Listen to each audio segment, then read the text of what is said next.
Hello friends, welcome back to my channel. இன்னைக்கு நம்ம சேனல்ல protein and fiber rich ஆன சூப்பரான ஒரு சூப் வந்து பார்க்க போறோம். இந்த சூப் வந்து weight lossக்கு உங்களுக்கு ரொம்பவே ஹெல்ப்ஃபுல்லா இருக்கும்.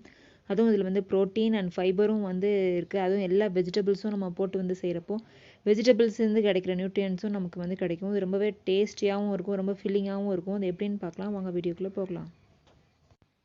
அதுக்கு நான் முளைகட்டின கொண்டைக்கடலை வந்து எடுத்திருக்கேன். அதில் சும்மா ஒரு கைப்பிடி அளவு வந்து கொத்தமல்லியும் ஒரு தக்காளியும் வந்து முழுசாக அப்படியே கட் பண்ணி வந்து இதில் அப்படியே வந்து போட்டு வேக போட போகிறேன்.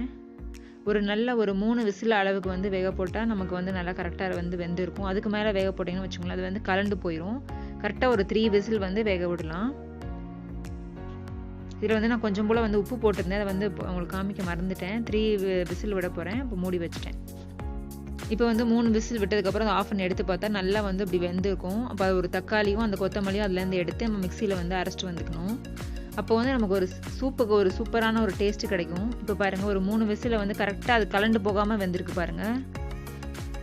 இப்போ வந்து இதை அரைச்சிட்டு வந்துக்கலாம். இப்போ வந்து என்ன பண்ண போகிறேன்னா, ஒரு இரும்பு சட்டி தான் நான் வந்து எடுத்திருக்கேன். இப்போ நீங்கள் டயட்டில் இருந்தீங்கன்னா நீங்கள் எண்ணெய் சேர்த்துக்கிறப்போ கொஞ்சம் போல் வந்து தேங்காய் எண்ணெய் சேர்த்துக்கலாம், இல்லைன்னா நல்லெண்ணெய் சேர்த்துக்கலாம், நெய் சேர்த்துக்கலாம். நான் காமிச்சேன் பாருங்கள், அந்தளவு தான் எண்ணெய் சேர்த்துருக்கேன். இரும்பு சட்டினால நம்ம கொஞ்சோண்டு எண்ணெயில நல்லா வந்து அந்த காய்கறி வந்து வதங்கி வரும்.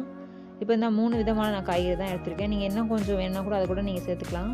ஃபஸ்ட்டு கொஞ்சம் போல் வந்து வெள்ளைப்பூடு வந்து இதில் சேர்த்துக்கிறேன். எண்ணெயில் கொஞ்சம் நல்லா வந்து அதை வதங்கட்டும். அதுக்கப்புறம் வந்து நம்ம ஒவ்வொரு காயாக வரிசையாக வந்து சேர்த்துக்க வேண்டியதான். ரொம்ப வதங்கணும்னு அவசியம் இல்லை. கொஞ்சம் வதங்கினதுக்கப்புறம் நம்ம அடுத்த காய் சேர்த்துக்கலாம். அதுவும் இந்த மாதிரி இரும்பு கடாயில் வந்து ஏதாவது ஒரு டயத்தில் வந்து சமைக்கிற மாதிரி வச்சுக்கோங்க. அப்போ நமக்கு தேவையான இரும்பு சத்தும் வந்து அதில் வந்து ஈஸியாக வந்து கிடைக்கிறது நம்ம வந்து ஹெல்ப்ஃபுல்லாக இருக்கும். இப்போ வந்து பீன்ஸ் வந்து சேர்த்துக்கிறேன். கொஞ்சம் போல் வந்து முட்டைக்கோஸ் வந்து சேர்த்துக்கிறேன். நல்லா வந்து வதக்கலாம். ரொம்ப வதங்கணும்னு அவசியம் இல்லை. அந்த பச்சை ஸ்மெல் போகிற அளவுக்கு நம்ம வதக்கினா போதும். இப்போ வந்து அதில் கொஞ்சம் போல் வந்து உப்பு சேர்த்துக்கிறேன். அப்போ கொஞ்சம் சீக்கிரம் வந்து வதங்குறதுக்காக. இப்போ வந்து நம்ம அரைச்சி வச்சுருந்தோம் பார்த்தீங்களா, அந்த தக்காளி கொத்தமல்லியோடதை வந்து சேர்த்து வந்து அதில் நல்லா வந்து மிக்ஸ் பண்ணி விட்டுக்கிறேன்.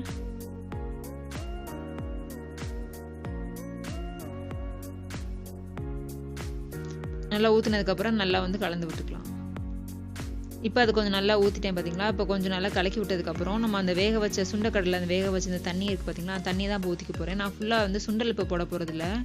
இப்போயே போட்டோன்னா அது நல்லா கொஞ்சம் கொதிக்கிறப்போ அது திரும்ப வந்து நல்லா கலண்டு குழஞ்சி போன மாதிரி ஆயிரும். அதனால நான் வந்து அதை கொஞ்சம் நல்லா அது வெந்ததுக்கப்புறம் தான் வந்து சேர்ப்பேன். கொஞ்சம் போல் வந்து தண்ணி வந்து எக்ஸ்ட்ரா வந்து சேர்த்துக்கலாம். சூப்பு இன்னும் கொஞ்சம் திக்காக வேணும்னா நீங்கள் இந்த சுண்டைக்கடலையை லைட்டாக கொஞ்சம் அரைச்சி விட்டு கூட சேர்த்துக்கலாம். கொஞ்சம் வந்து ஜீரகம் வந்து சேர்த்துக்கிறேன். கொஞ்சம் போல் பெப்பர் பவுடர் வந்து சேர்த்துக்கிறேன். இதெல்லாம் சேர்ந்து கொதிக்கிறப்போ நல்ல டேஸ்ட்டு கிடைக்குங்க. ஜீரகத்தை வந்து ஃபஸ்ட்டே நம்ம வறுக்கிறத விட அது கொதிக்கிறப்போ சேர்க்குறப்போ ஒரு டேஸ்ட் வந்து சூப்பராக இருக்கும். இப்போ நல்லா வந்து மூடி வச்சுக்கிறேன். இது வந்து நல்லா வந்து கொதிச்சிருக்கும். இப்போ திறந்து பார்க்குறேன் பாருங்கள், நல்லா வந்து கொதிச்சிருச்சு. கொஞ்சம் கொதிச்சாலே அது வந்து நல்லா வந்து உள்ள இருக்க காயெல்லாம் வந்து வெந்திருக்கும். இந்த டயத்தில் நம்ம வந்து அந்த சுண்டைக்கடலை ஃபுல்லாக வந்து சேர்த்துக்கலாம். முளைக்கட்டி இருக்கிறப்போ நல்லா வந்து ஃபைபர் ஆகிருக்கும். அதில் இருக்க ப்ரோட்டீன் வந்து விட அந்த ப்ரோட்டீன் சத்தும் ஃபைபரும் வந்து அது ஜாஸ்தி இருக்க மாதிரி இருக்கும். நமக்கு வந்து ஈஸியாக வந்து டைஜஸ்ட் ஆயிரும்.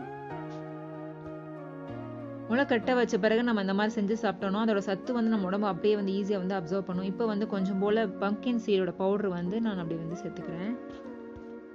எப்பவுமே நம்ம உடம்புல வந்து ஃபைபர் இதெல்லாம் வந்து சேர்த்துக்கிறப்போ கொஞ்சம் போல் நம்ம எண்ணெயும் அதில் வந்து சேர்த்து நம்ம இந்த டிஷ்ஷு செய்கிறப்போ நம்மளோட உடம்பு வந்து அந்த ஃபைபர் சத்தை வந்து ஈஸியாக வந்து அப்சர்வ் பண்ணும். ஸோ அதுக்காண்டி தான் வந்து நம்ம கொஞ்சம் போல் வந்து எண்ணெய் வந்து நம்ம டயட்டில் வந்து சேர்த்துக்கிறோம். அதுவும் நம்ம கொத்தமல்லி தக்காளிலாம் அரைச்சி போட்டுருக்கனால டேஸ்ட் வந்து ரொம்பவே சூப்பராக இருக்கும்.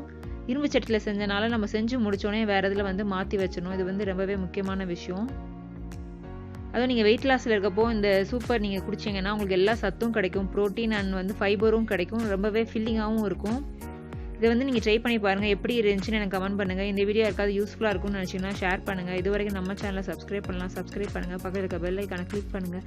நெக்ஸ்ட் ஒரு யூஸ்ஃபுல்லான இன்ட்ரெஸ்டிங் வீடியோவில் பார்க்கலாம் ஃப்ரெண்ட்ஸ். Bye friends.